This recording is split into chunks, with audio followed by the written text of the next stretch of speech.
What's up, everybody? My name's Indy, and that gentleman over there is Jay, and welcome to Indie Game Business. Navigate the industry with ease. I like the little logo in between our faces. That's very nice. It's very beautiful. Did you not? Have you never watched the stream before?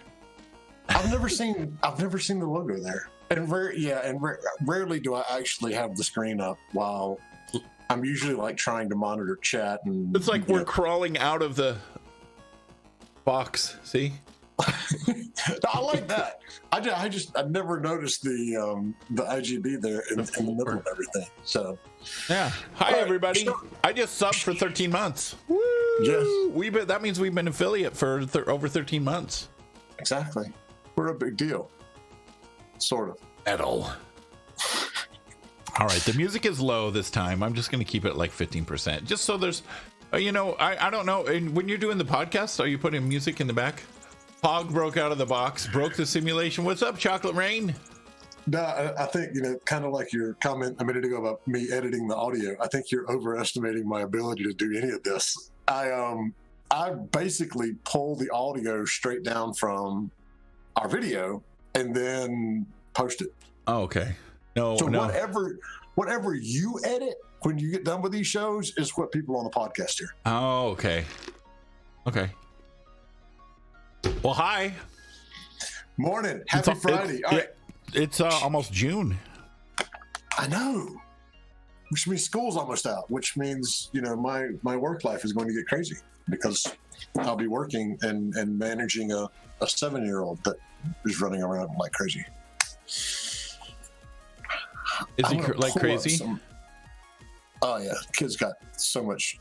It comes along. I mean, if you've got kids and you had kids, you know how it is. It's he has random injuries like constantly. He's scared of nothing. Well, Isabel, we're having Isabel for 4 nights a week now. So like this morning, she's about the same age, I believe. She is 6. She's in first grade. Yeah. Ethan's 7.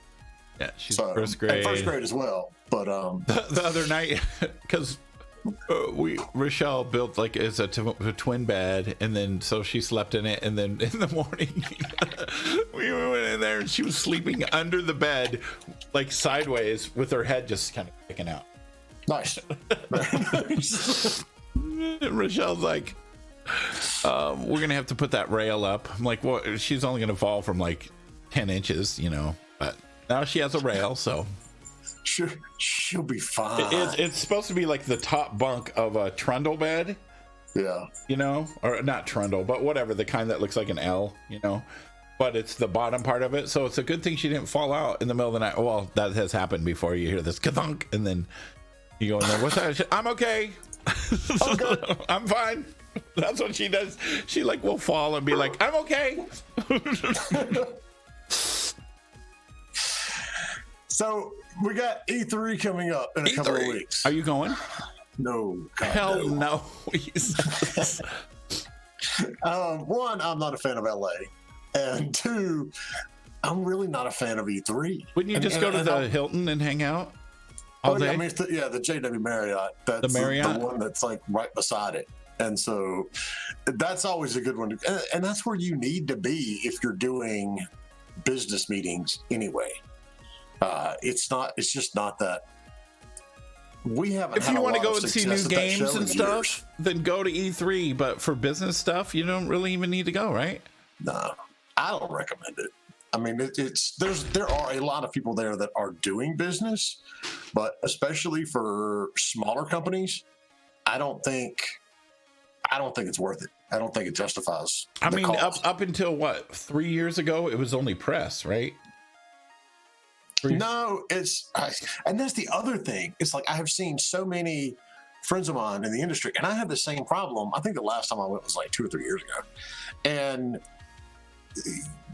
to get a free pass as an industry, member, you have to submit paperwork that shows that you work in the industry.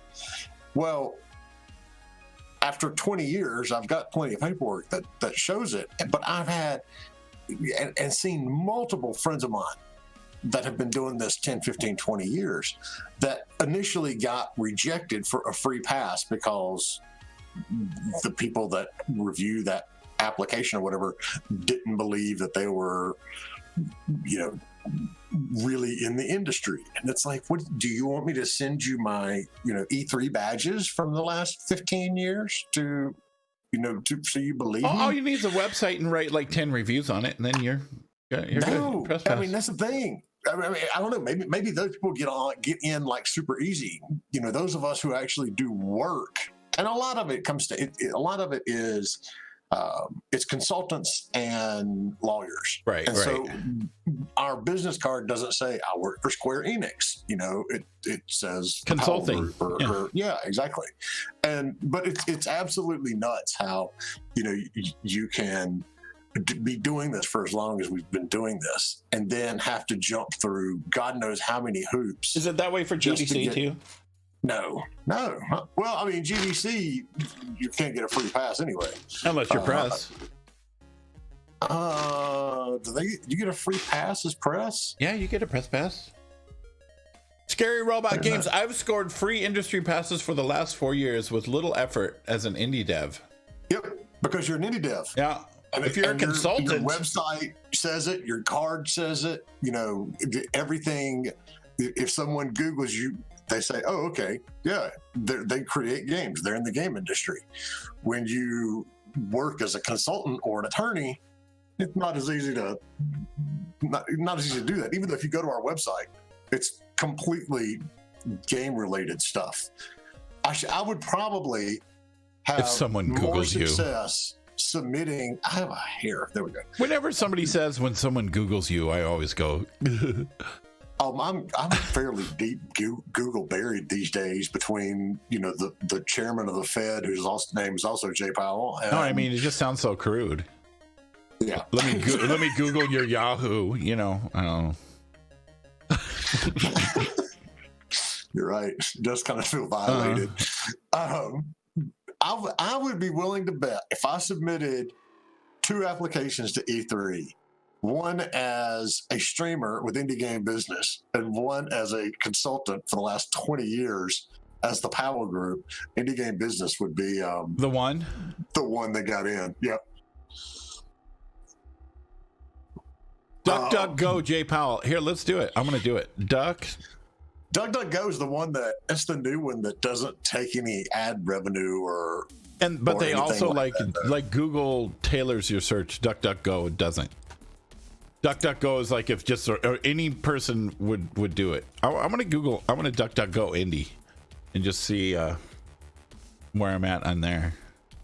So speaking of Google, did you see that Google's next round of updates for Chrome or whatever is going to completely take ad blockers out, make them ineffective, and you can only use an ad blocker if you're an enterprise client of Google's. Really? They're changing the way, I don't know, this is technical jargon to me, but whatever API call or what have you that these ad blockers latch onto to make sure that you don't see the ads, they're restricting the way that those will be able to work. And so if you're not an enterprise, customer of Google, then your Chrome, it won't block any ads.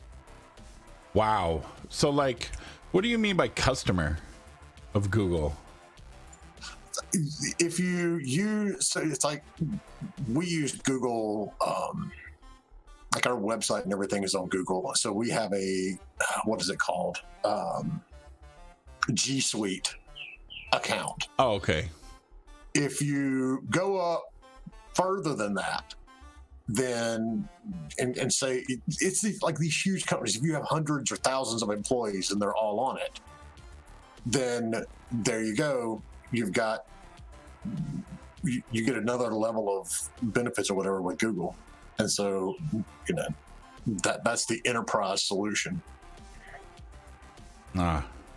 Basically, only really, really big companies are going to be able to do it.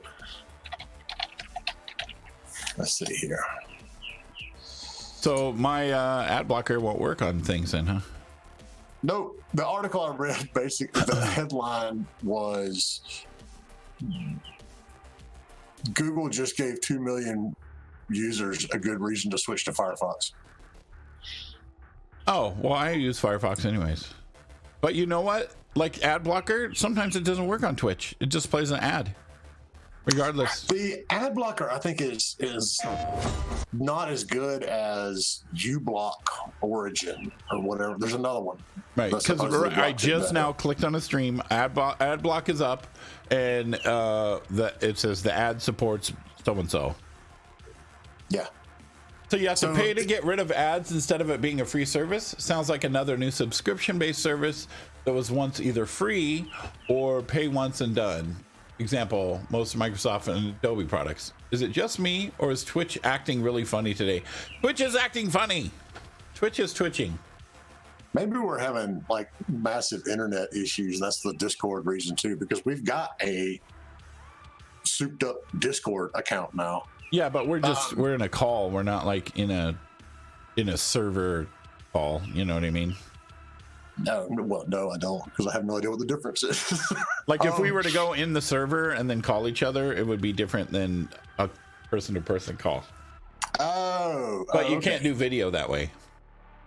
Well, that sucks. I know, it's dumb. So I just looked it up. Google Enterprise is the next step up from what we have. Because I think I'm using Google Business, which is $12 per user per month. Google Enterprise is $25 per user per month. That's not weird, Jay. It's the last of my cold coffee. Look, this is the coolest thing ever. I mean, it's not working now because it's cold, but it's Harry Potter. So it says, "I solemnly swear that I'm up to no good." When you fill up the coffee cup, all of this turns white, and underneath it, it says "mischief managed." It's kind of like those old school things that, like, it's a girl in a bikini, and then when you put hot water in it, the bikini melts away. Yeah, basically. Or what were those shirts that, when you put your handprint on it, it would leave a handprint type thing. That's funny. All right. So what were we actually talking about today? I don't know, dude. All right, E3. E3. All right, so let's talk E3 for a minute.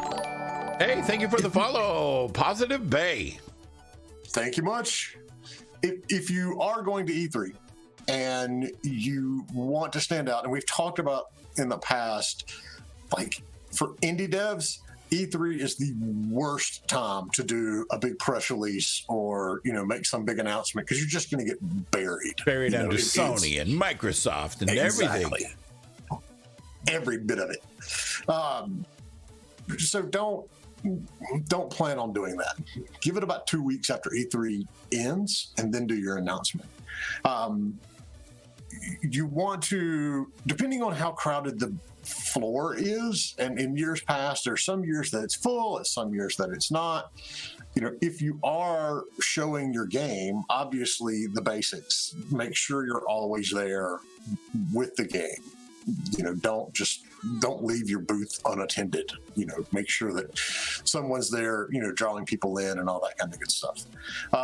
Make sure you got your business cards. We had a question on the server this morning about, best practices if you don't have a booth and you don't have business cards. You absolutely always should have business cards, especially at something like E3 where there's so many people, and you can walk away from a show and you don't really remember who it is unless you write something on the back of the card. And that's the way it is for everybody. You meet so many people at a conference that you got to have something that says, this is who I am, this is what I'm doing, this is why you should remember me, type thing. So Chocolate Race says, how much does a booth cost? I don't know. It's not cheap, I can tell you that. Hold on a second. Let's see. E3 hasn't sold out in like a decade, so you can probably Google that up real quick here. Google it up. Interested in exhibiting E3. No, I don't need you sending me anything. They don't have pricing on their site.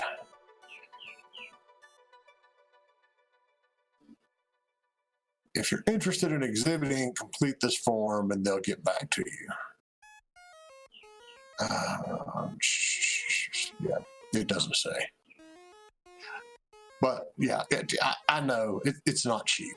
It's a category difference between something like PAX and something, like E3. And the other thing, there's a lot of hidden costs when you get a booth, especially at E3, because everything around it is very unionized. It's like to the point that it's like you can't plug something in, someone else has to plug something in. Mm-hmm. So when you are getting these booths set up, I mean, you've got to pay for the booth, but then you've typically also got to pay for some sort of upfit package that they're going to sell you. So you have things like carpet on your floor and table and chairs type thing that doesn't come with it.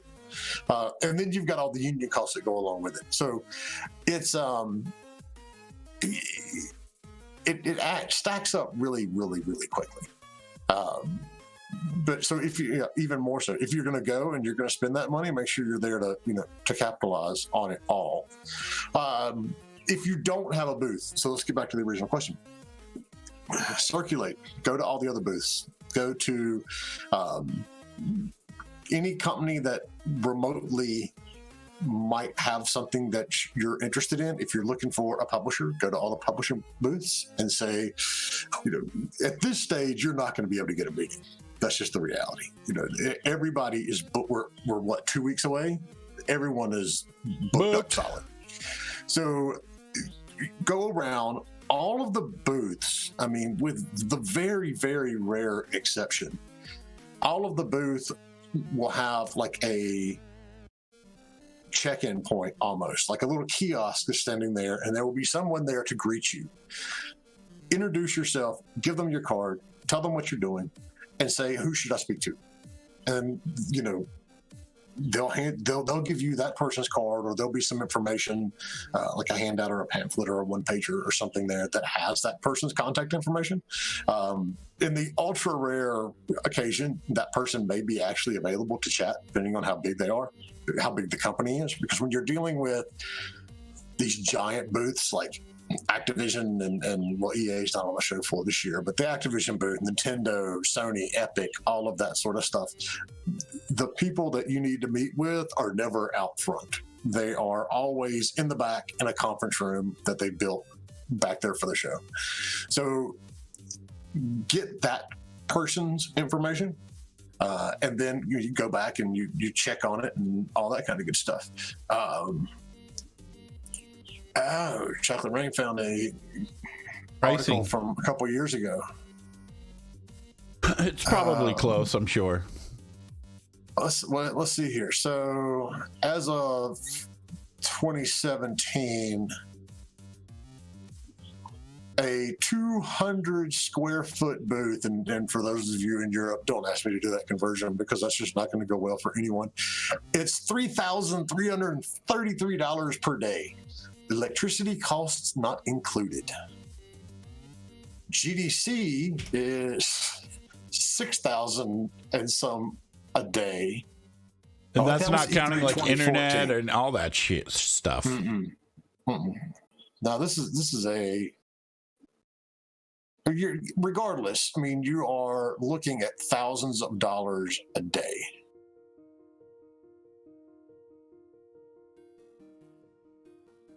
Versus PAX, which is a couple $100 a day.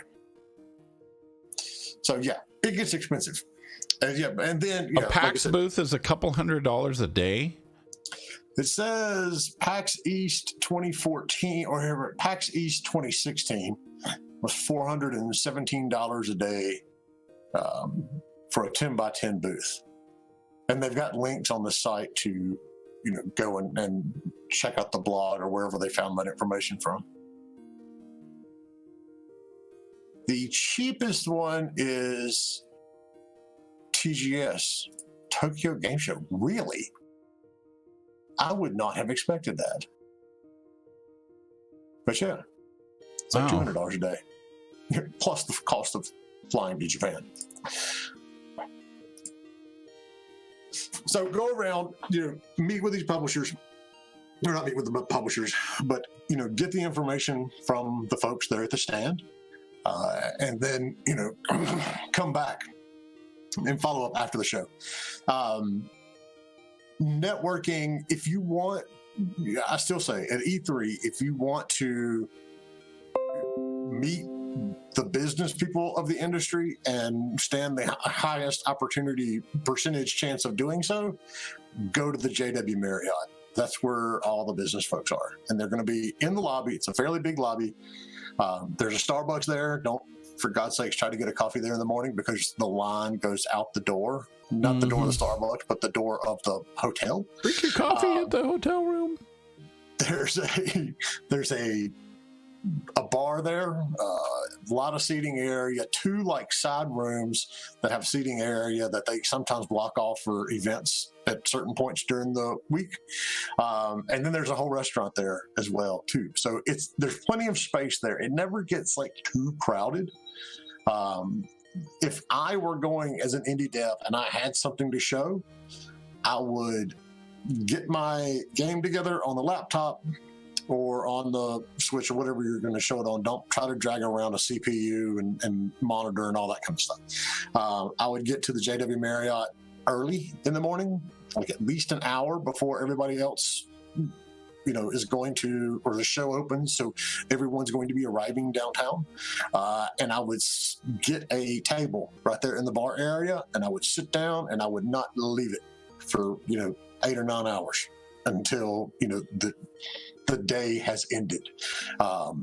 That's going to get you good access to everybody. And, if you turn and you've got your monitor positioned correctly, you could get a little bit of walk-up traffic right there as well. Walk-up traffic. In a hotel bar. Yeah. Because people will be able to see what you're doing and then be say, hey, what's this? I mean, it's obviously you're there for networking. People, a lot of people have no qualms about for it. Yeah. No qualms about coming up and talking to people. I'm one of those people. Hey, what's this? So just people look and stop? Yep. There was a game, it was a couple of GDCs ago, and this person had a booth like right behind where I was with the Canadian consulate, and we had this big space in the middle of one of the show floors of GDC.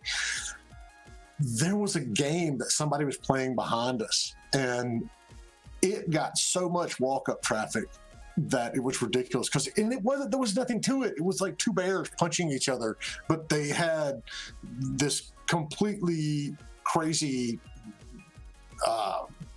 physics engine, and it's absolutely hilarious to watch. But yeah, I mean, if you've got a game that looks appealing, then yeah, you will absolutely get people walking up, and talking to you about it. I mean, people are already in that mindset, you know what I mean? Yeah. And a lot of these publishers, their CEO or VP of biz dev or whatever may be doing the business meeting, but they'll have producers walking around the show, and just simply looking for cool stuff on the show floor. So you never know who that person is that's actually like standing behind you or standing a little bit away from your booth, or where you got set up. But yeah, I mean, you will absolutely have people that just come up and start chatting. Now you've got to make sure that they can see the screen. You can't have a little sign that says "Ask me about my game" and put it on top of your monitor. Yeah. I mean, at PAX, that's what the people from Samsonite had. They had a shirt that said "Ask me about my bag," and they were just walking around with backpacks. And people were like, hey, that's what I did. What's up with your bag? And they just would stand there and people would just come up to them and just ask them stuff. They didn't have a booth. It was freaking Samsonite, which they have money for a booth, but they were probably just testing the field. There was 3 people there and they were busy the whole time. I would not have expected somebody like Samsonite to be at PAX. I'm assuming they were looking for streamers to sponsor. Yeah, or whatever, to check out their bags, you know. It's amazing because, you know, I did a lot of research when we were doing the first indie game business networking event, trying to figure out which way I need to go because I'm off center here on the camera. There we go. I was doing a lot of research into the companies that sponsor developers, and it was eye-opening to me, the variety of companies out there, because you've been sponsored by Quip in the past and an underwear company, right, Andy? Mm-hmm. And so then you got Samsonite. There's a lot of coffee companies. Samsonite has these awesome backpacks, and they're made for like carrying your laptop, carrying your Nintendo Switch, carrying, you know, all kinds of stuff in your backpack. And I mean, you would think, oh, it's a backpack, but it's specifically made for that, you know. I believe it had like USB power and batteries and all kinds of cool stuff. That's very cool. But I was amazed at the different types of companies that actually sponsor streamers. You know, and it's getting more and more and more and more. I mean, as far as streamers, did you hear like the Tyson group was like invested in Twitch teams? Yeah, you mentioned that. And so the first thing I thought of was Tyson Chicken, and then you clarified that was like Mike Tyson. Mike Tyson, not Tyson Chicken. Yeah, Fade to Karma is the team. Yeah, so it's like so many people are getting into the gaming industry, you know, from all different angles. Well, I mean, the whole streaming thing in general has opened marketers out. Marketing companies are up there with book publishers in terms of companies that do not like to change what they do. You can't go to, you know, some of these big marketing firms and say, hey, look, we want you to stop running so many ads on TV and sponsor streamers, because they'll look at you like you have 3 heads and they'll throw you out the front door. And they know, and they've known for so many years, exactly what their return on investment for a TV commercial is. That unless you can like categorically prove that it's a better investment to go to streaming, they won't look at it. They won't touch it. And so that's the way it's been for the last 7 or 8 years. And now, as streaming starting to go more mainstream, and you know, it's getting more recognition and things like that. And you can't get analytics on a freaking TV commercial, but you can get every analytic from everything from streamers. They can't get analytics, but they do know through decades of doing this, you know, and algorithms and all of that kind of good stuff, that if a show gets a certain amount of ratings, they're getting a certain amount of, you know, eyeballs. Right. But that's still like speculation of. But I'm telling you, I mean, it's like a lot of these marketing firms are still stuck in the Mad Men era. They want to do print marketing and they want to do television marketing, and they're not going to do anything in between. And so it's good to see that, you know, there's more of these companies coming in, because that just basically helps everyone across the board. And then there's companies like Geico who are just everywhere, and they just like, for advertising, they really just want like the name recognition. They want their name out there. They want people to look and see the word Geico. They just want that to be on the top of people's brains. That's their whole advertising tactic. We've got more questions coming in like on the server right now, and so I'm going to be lazy and answer those on the stream right now. Twitch bounties, yeah, but Twitch bounties have been around for over a year, so it's not like that new. Twitch bounties have been around for quite a while. Twitch bounties has been around since longer than the Indie Game Business Show has been going. I thought they came in about the same time. Or maybe kind of close, but it was there before. They were doing testing before it. So, you know, Twitch bounty's been around like a year and a half. So, all right. Question from the server. What is the cleanest approach you've seen in recent years to cash-starved bootstrapping? Oh, That's a good question. So there's been for years a lot of like Kickstarter and crowdfunding, but that has diminished because now there's so much stuff on there to crowdfund that you have to basically have a big fan base to go and do anything. The cleanest approach, I would say, is early access on Steam. It's fairly easy to do, and if you manage your marketing pipeline well enough and point people through Twitter and through everywhere else to go to your stream or to your Steam page for your game, that gets in there and that builds up people, and you can charge money for it, and you can get some revenue going early on, and you can keep a game in early access for a year or two if you need to. So that's what I would say the easiest one is right now. Sorry, typing.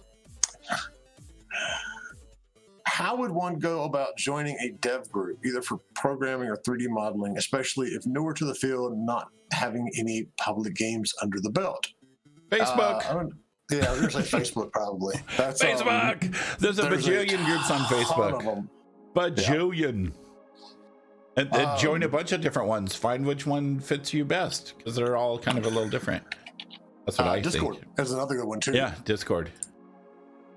What's question 2 is which way would be the best to give away Steam keys for the game? Gleam, partner sites, Humble Bundle, blah blah blah, etc. Not blah blah blah, but etc. And how many keys is about just right versus giving away too many and losing profit? I'm gonna say that the best way to give away keys is through WooVit. Right? Discord often feels more personal, easier to have a discussion, for sure. But I'm going to say that WooVit. I mean, you can use Keymailer, but the thing between Keymailer and WooVit is WooVit, they have a system to where if someone gets a key, they have to make content of whatever the key it was before they can get access to make more keys. Where Keymailer is just a bunch of people say, "Hey, I want keys," and then you give it to them, and there's no way to. What was he saying? Like 80 or 90% of the people that get keys never make content for it. Somebody was saying that the other day. So WooVit is awesome because it basically makes the content creator make content before getting more keys. I mean, even though there is other ways out there. And how many keys is just about right versus giving away too many and losing profit? My opinion on that is a key is virtual. It's not like an actual, you're not like making a product and it costs you $5 to make this product. And so if you give away 1,000 of them, you're losing money. It's like a virtual thing, right? So you're not ever really losing profit from giving away a virtual something. Yeah, but that's too many developers get wrapped up in that mentality of anybody I give this to is one less sale that I get. And I've never seen that to be true. Because if you're giving keys, especially to content creators, they're just showing it, even if they have 10 viewers. Well, those 10 viewers have seen the game, and now maybe 3 of them want to get it. No? So don't worry about lost sales if you're giving the keys to streamers. Because it's virtual. It's a virtual thing. A key literally costs 0 cents to make. I think you're only allowed so many. Though Steam only says, the dev only gets so many. Ridiculous amount. I'll be right back. Okay. How do people manage to build up a fan base before the indie game even launched? Oh man, Discord, social media, posting on social media. There's a whole discussion for another show for sure. The question: how do people manage to build up a fan base before the indie game even launched? Man, you got Twitter, you got Instagram, you got Facebook, you got Reddit. Really pick like the ones that you feel comfortable with. You don't want to be on like 6 social media sites because that's a lot of energy. But there's plenty of stuff that you can use to manage that too. Right. I mean, things like Buffer and Twuffer and all of that sort of stuff. I mean, you can manage the workload that goes along with it. in order to get it out there. And just end up spending like 2 or 3 hours a week pre-posting everything, and then just like it's a good idea to have a plan. A good idea to go into it with a plan, like I'm going to focus on this specific part of the game or game development or whatever, you know, and having Twitch, and then having a Twitch channel where you are doing developing. People love to watch that stuff. People get invested in your do that. So if you have your Twitch channel where you're making stuff, then you post clips on your social media, and you've got a Discord channel where you interact with people and direct everybody to Discord. Always direct everyone to one location. Everyone from all your social medias, always direct them back to your Discord, because Discord is the most amazing tool that has been made in a long time.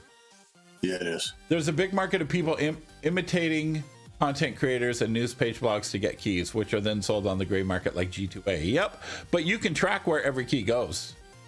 You can pretty much. If you're using something like Keymailer or Woovit, you can immediately see who that person is that's requesting it.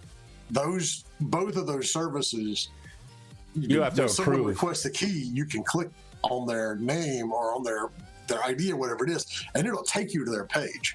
So it'll show you this is what they play. This is, you know, how many viewers they get and all this kind of good stuff. So it's another reason to use something like that. You know, know for a fact that the people that you are sending it to are legitimate. Yeah, because otherwise, email you.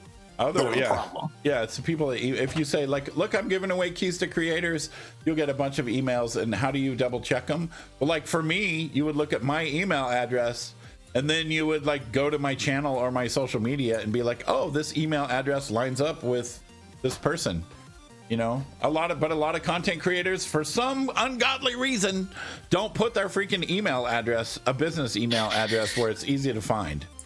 Why do people, or they put like the so-and-so and then like parentheses and the word at and then parentheses and then whatever it is. Just put the email. That's dumb. I think that's the dumbest thing. I mean, I get a little bit of spam. I get a little bit of spam, but it's my business email. You know what I mean? I'm going to expect it. It goes to a spam folder. Who cares? You don't ever see it. I had to do that with our main site when I relaunched it, because I was getting so much spam that was not going through the spam filter or whatever. It was just straight up. Yeah. Oh. Yeah. Maybe from, you know, I don't know. I see a lot of people, they will do something that they will like take an image of the text of their email and then put it in there so you can't copy and paste it, or a web crawler can't crawl it. I don't know. I mean, Gmail sorts spam for me amazingly. I very rarely will find something in the spam folder that is something that I wanted. Every once in a while, though. I have to check it every once in a while, because it does. There might be one thing out of 100, maybe. Yeah. But do what AAA does and show your demos for 5 years before releasing everywhere you can. That's on it. I mean, you want to start doing your PR and marketing immediately, even if you're just like starting your development, or if you were, you know, a year away. Yes, you don't want to wait. So many people, our game is released, it's just now on Steam. Can you do PR and market? No. I mean, you can, but it's not going to be very effective, because it just got released. Yeah, it got released and now it's lost.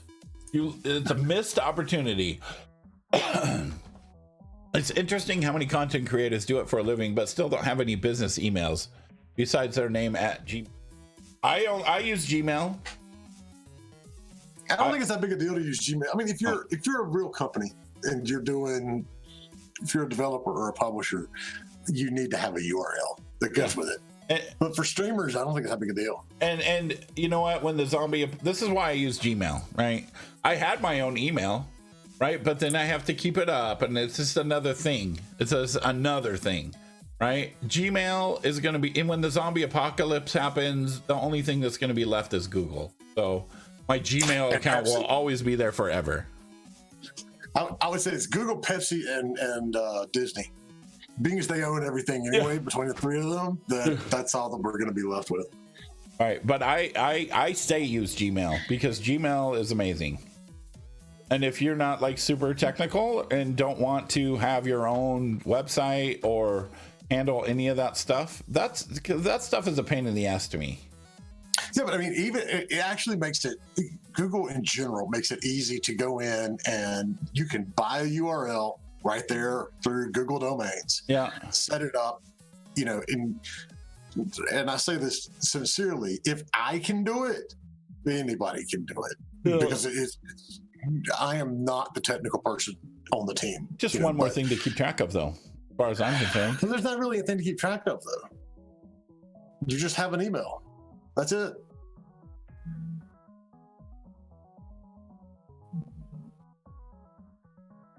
Says I use Gmail too, but I route my business mails through an address at my business just because it makes it more obvious when someone is impersonating. Yeah, it does. I mean, it used to be, oh my God, you absolutely had to have a URL and a .com in order to be legitimate. Now there's so many different URLs. It's like our main show. It's indiegame.business. You know, I think there's .streamer now too, or something. Is there? I don't know. I think so. Something like that. I don't know. I'll see here. .stream, maybe. Yeah. Stream.stream. Stream.stream.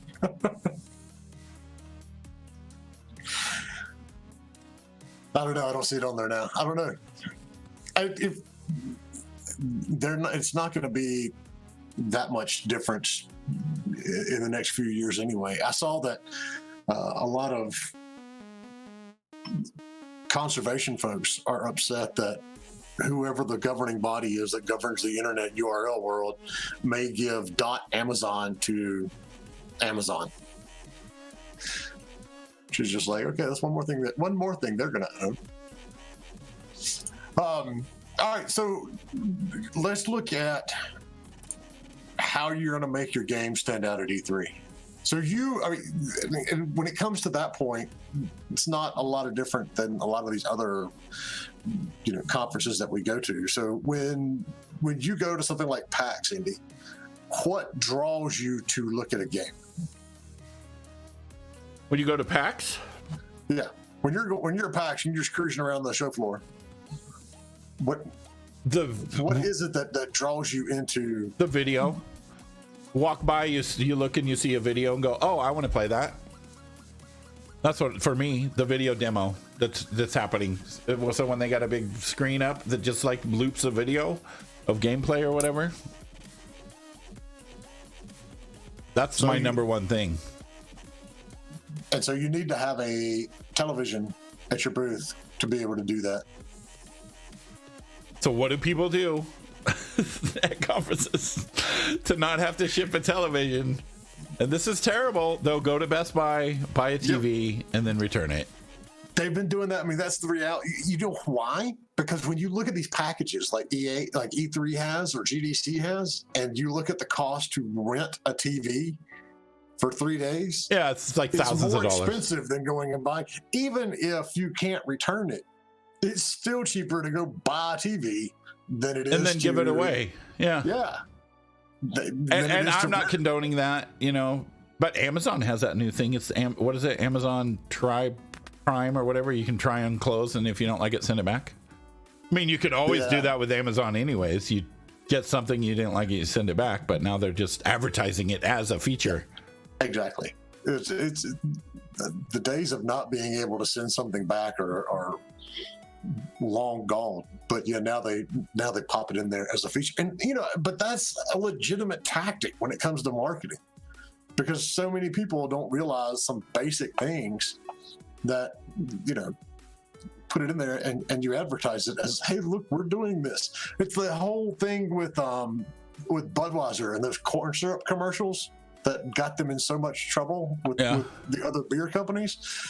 I read an article after all the uproar about it, and the guy goes, the reality is beer doesn't use, corn syrup in the first place. So it's like there aren't that, I mean, obviously some of them do, but by and large, you don't have corn syrup in beer. And so they're like, they're basically just talking about hyping things that were painfully obvious to start with. And there was another company that did, I want to say it was like an egg company. And they were talking about how all of their eggs are inspected before they go out of the factory. And I'm like, aren't all food products inspected at some point before they go out of the factory? Let's hope so. Jeez. I know. And so, yeah, exactly. Gluten-free water. That's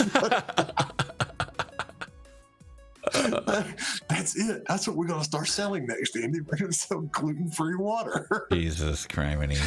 Speaking of which, as a fundraiser on the last days of school, my son is hydrogen water up on the main road right out from the school. And we live in a very small town, and it's very tourist driven.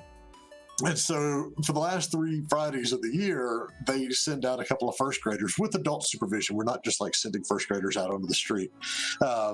They send them out to sell lemonade on the sidewalk to all the tourists and things like that. And I tried to explain to my 7-year-old this morning, because, you know, today's his day, that the appropriate amount of vodka to put in the lemonade, you know, before it becomes disgusting, but he didn't want to listen. And I'm like, look, I guarantee you'll sell more lemonade if you that's put funny. a little vodka in it, you know, to go with it, or bourbon. What is the Lynchburg lemonade? He wasn't overly concerned about, you know, getting those straight. So standing out at the show, have a video. If you don't have a TV, make it loop on your laptop. You know, do something. Obviously, the more people you have coming to it, the more crowd it's going to draw just inherently. I would say, you know, the one thing is, don't stand there. And I see so many developers doing this, and I understand the rationale behind it, but I'm telling you, don't stand there with your back to the crowd if you're the only one at your booth, or sitting there on your phone. Yeah, or they'll be playing the game. And I understand that they want to show the game being played to people that are walking by, but you're missing that opportunity to make eye contact with somebody and go, hey, come check this out. You know, you can't, you know, be drawing people in, which is what you need to do. I mean, there's a bit of, you know, the Middle Eastern bazaar thing going on where you're just grabbing people by the hand. Hey, come here and try this. You know, you have to be doing that constantly. And if you're standing there with your back to the crowd, to the traffic, playing your game, you're not getting a chance to do any of that. And so, yeah, like Hefty says, make a demo reel or a demo mode that plays a video in the background for you while you're doing that, so you can engage with people that are walking by. Right. It's like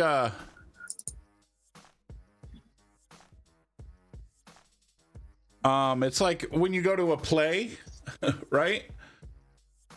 All the actors always face the crowd. If the actor turned their back and was like this, if we did a show and I was like this, that's not very inviting, right? You know, but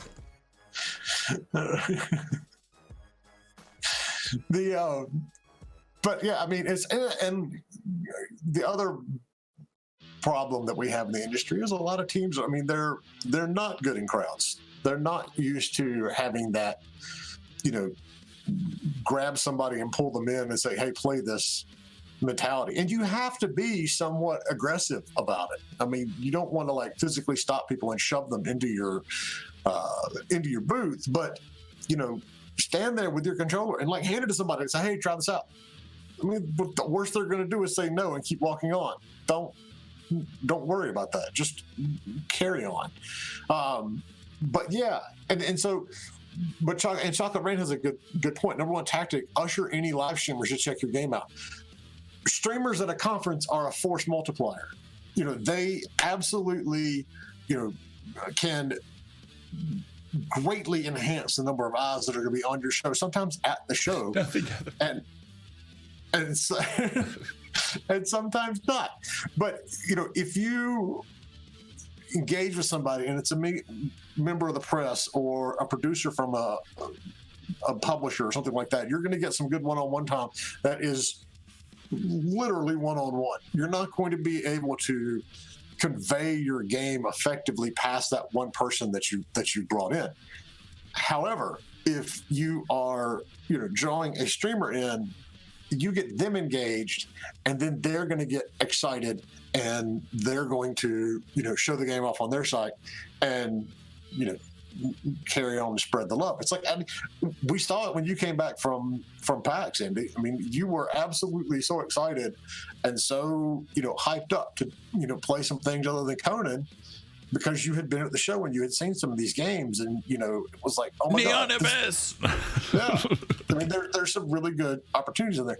Having a good video, whether you're showing it at the booth or you're sending it to a publisher or you're sending it to a streamer, is so important these days. Yeah. Because, I mean, a lot of publishers they see so many games come in that they don't want to sit down and play every single demo for an hour or more. They want to take a quick look at it. Yeah, 5-minute video. Don't make a, hour-long feature out of your game. 5 minutes, 10 minutes tops. And that's only if you've got something like truly ridiculously deep and complex. But a 5-minute video, and even if you have to go out and get it done by someone professional, that's some of the best money you'll spend for marketing your game.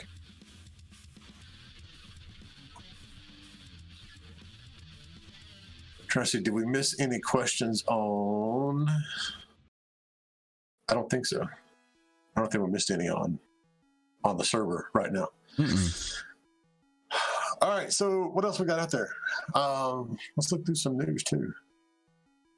Some news. But Scary Robot, if you go and you do just sit down in the JW Marriott, I definitely want to hear some feedback on how that went. I can even tell you, when you go in there's one side of the lobby opens up to the street, and there's a big old wall there, and that's where reception is. And the other side of the hotel opens up into the LA Live area, which thank God exists now.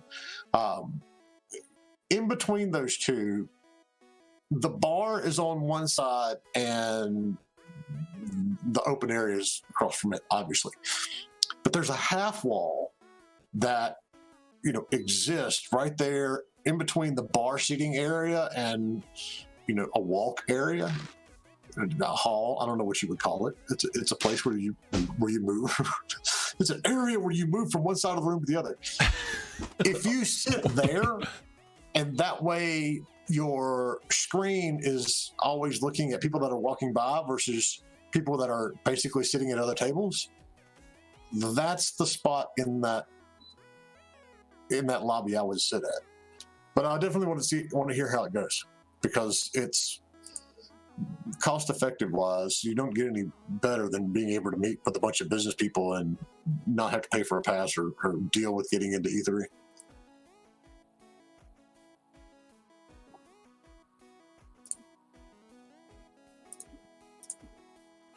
Looking to see what we got up next, just in terms of... Got a new game with the tied-in IP, which I haven't announced yet. Should be interesting. Nice. Are you making sure that your IP owner is going to help you promote it?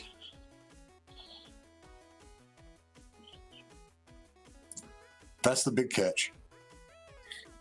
If the IP owner isn't going to get behind it and get passionate and help you with the marketing and to the promotion, then it's not really worth it. Yes, to an extent. Oh, you want them all in. You want them all in.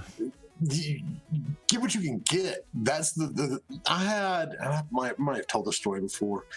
I had a IP owner, I think they were actually an agent, reach out to us about doing some games based on IP, and they were IPs from 80s movies, and they were big 80s movies. It's not like these were IPs from something that you wouldn't remember or recognize. They were big. But when we ask, okay, what do you want, in terms of rates and what kind of deal are you looking for? They wanted $250,000 up front, which was, that's a lot. And I said, okay, so what are you going to do in order to help support it? Oh, nothing. No, that just gets you the game. We're not going to do anything for it. We're not going to have to promote it. And so, consequently, I kind of chuckled and said, thank you, and went on about our day. If you've got an IP that you're doing a game based on and you're not getting any support from the IP owner, that's not a good IP to have. So it's good that that you've got one, and they are going to get behind it, because even to an extent that's just the reality of the industry. You're not going to get everyone to jump in full bore on everything else. I'm actually giving a lecture in Poland in October on game IP and working with IP. All right, here's something we can chat about too. Did you see the news that Hannah from Fail Better, who's been on the show a couple of times now, they just had a big article come out with their CEO on how they have eliminated crunch in their office. Nice. Which the good thing is, we don't see and or hear nearly as much about crunch in the indie world as we do in the commercial world, which is, what I'll call the EA studios and all the stuff like that. I think it's because, you got a better quality of life and you're not beholden to a bunch of investors. That's the other aspect of it. But so Adam Myers, their CEO, says making games is complex. Well, it's not unusual for there to be a thing that will tempt a responsible employee to stay late one evening or to even do weekend work. When that happens, or when someone is thinking in their mind that they want to do it, we try quite hard to ask why and look for the underlying causes to see if there's anything in our process that produces that outcome. Then we try to figure out how we can iterate our production process to try and change that. That's awesome. It's like, why are you wanting to do this? If you're in that mentality, or you're in that kind of zone during the workday, and you're like, I need to stay late because I've got this right now, and if I leave, it may completely drop. That's one thing. But if there's something that has changed, or like he says, there's a fault in the production pipeline, that's something that they want to take care of. They want to make sure it's that way. You don't have those people that are completely burning out, because that was another one of the articles this week on our newsletter that we sent out, was the note about how there was an article about how crunch is going to burn out our best and brightest developers, which I agree wholeheartedly with. I mean, there are developers, former developers, company from the industry that, it got to where it was just like too much. And it's like, I don't want to do this anymore. Here's the article. It was from Mark Lloyd. Posted up in chat.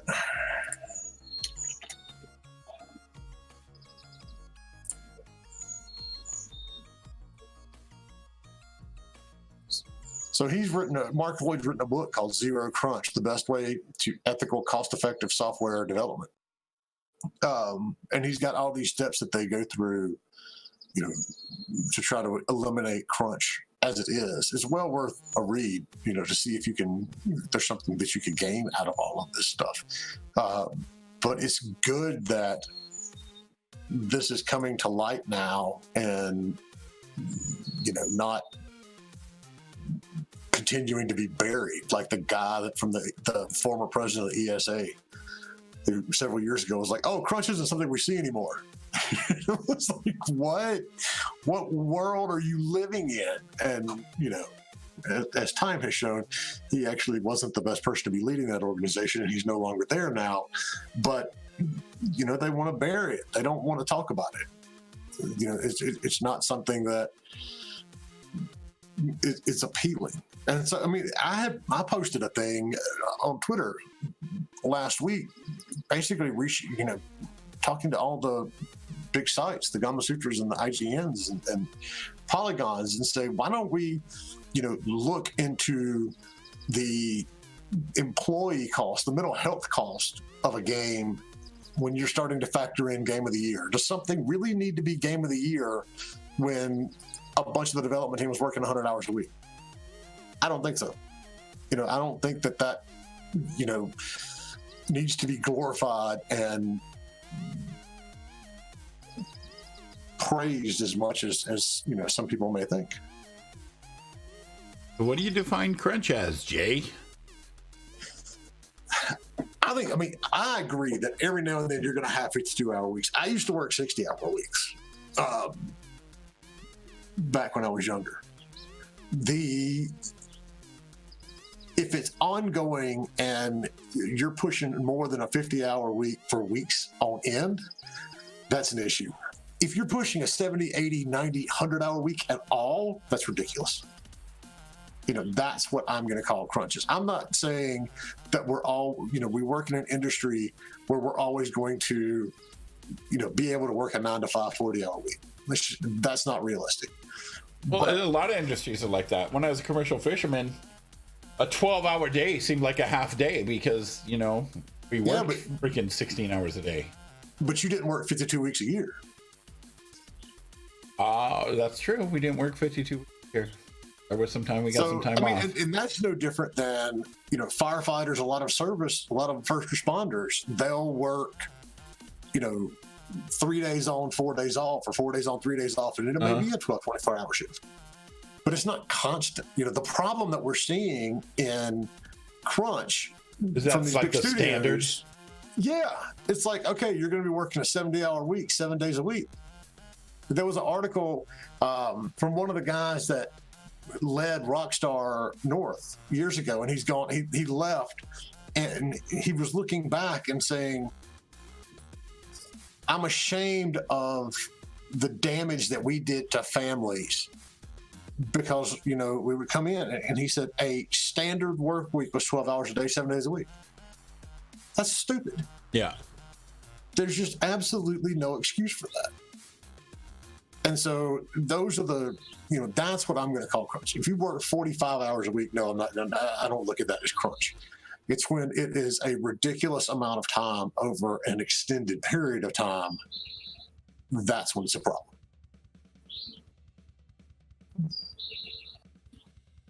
Can hear all the birds tweeting in the back there. There was the other big blow up I saw on Twitter yesterday was Dean Takahashi's review of the new Modern Warfare. Did you see that? Nope. Not a good review. We got to end quick. I'm out of beer. He basically there's some very gritty, very realistic war scenes in the game. As in having to make a decision between shooting civilians because they might be going for a gun or something. Very tough to deal with scenarios. And he said, I don't think this should be in a game. And immediately Twitter jumped all over him. What about the Modern Warfare game where you just walk into an airport and kill a bunch of civilians? Okay, that's exactly the point that got brought up. And he's like, I don't think this should be in video games, but I don't think, and he said in the past, I don't think video games should be censored. And everybody was like, well, you just condoned the censoring of a video game. The interesting thing about that level, though, and I don't know if you realize it, you didn't have to mow down the civilians. You could complete the level by not ever kill a civilian. But that's not what people did. No, I mean, I did it and I massacred everybody. Yeah. So it has aspects of it in there. There's a scene where you're actually playing as a small child after a building is blown up and you're trying to find your parents. And it's unnerving. And it's the reality of war. but he said, I don't think this should be in a game, and immediately. You know, I've been playing a Plague Tale, which is basically, it's like during the Black Death, right? So there's lots of people dead, where you're like a young girl, and there's no age on her. She's like, she could be 15, she could be 18, but you like bring your little brother around, which he's obviously like 6 or 7 or 8. And there's like all of these scenes where these just like hundreds of dead bodies and flies, and you're walking over them, right? But the thing is, there's rats, and then there's soldiers that come and get you. But not one time ever does it ever show the kid getting killed. You, the female character, gets killed, and like I said, she maybe is 14, 15, 16, you don't know. She's younger, but the 6, 7, 8-year-old kid never ever gets killed. There's no situation where it says so-and-so died, Yeah. So it's not like it's censorship. They just chose to not do that. But there's all of this other just massively terrible things, in the game. You come up behind people and murder them with throwing powder in their face. You hit them in the face with a rock. You do all kinds of things, but you never ever kill the kid. The kid never ever dies. That's like Bethesda. No matter all the Skyrim games and everything else like that, you can't ever kill the kids. Yeah. But I mean, I am not a fan of censoring games or books or movies or what have you, and my point on Twitter yesterday was the decision about what content should go in a game should always reside with the developer. Now, having said that, the decision on whether or not to sell the game on your store or put the game in a box on your retail store should always remain with the store. Right. And the decision on whether or not to purchase and play a game should always remain with the consumer. It's just kind of like all the stuff, like how Twitter and Facebook has banned a bunch of accounts for saying certain things, and people are like, that's censorship. But what people don't realize, censorship has to do with the government. If it's a private site, it's not censorship. They choose what content they will allow or whatever. And if Twitter wants to have a completely political bias on everything 100%, it's their freaking site.